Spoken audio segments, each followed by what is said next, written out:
شب قدر جڑواں بیٹوں کا خاص عمل۔ اگلے شب قدر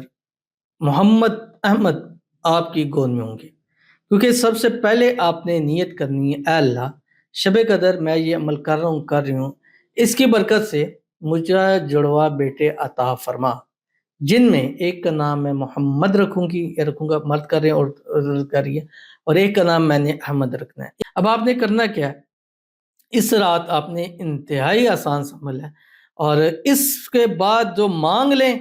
نہ ملے تو آپ پھر کہیے گا، ہو ہی نہیں سکتا اللہ اس عمل کے بعد آپ کو عطا نہ کرے، ایسا پاسبل ہی نہیں ہے، کیونکہ اس رات پڑھنا کیا ہے؟ اس رات آپ نے 3 تسبیح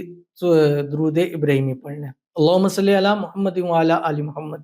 کما صلیت علی ابراہیم وعلی آل ابراہیم انک حمید مجید، اللہم بارک علی محمد وعلی آل محمد کما بارکت علی ابراہیم وعلی آل ابراہیم انک حمید مجید۔ رب کعبہ کی قسم اٹھا کے کہہ سکتا ہوں کہ یہ درود یہ پڑھ لیا اس رات 3 تسبیح، اور اس کے بعد سجدے میں جا کر گڑ گڑا کے مانگ لیا، ڈاکٹر نے بھی کہہ دیا کہ لا علاج ہے، بانچ ہے، بچے پیدا نہیں کر سکتے، پھر بھی اللہ آپ کو جڑواں بیٹوں کی نعمت سے ضرور نوازے گا، کیونکہ وہ ذات معجزے کرنے والی ہے، اور جہاں لگے کہ سب کچھ ختم ہو گیا وہاں سے اللہ تعالیٰ نئی زندگی شروع کر دیتے ہیں۔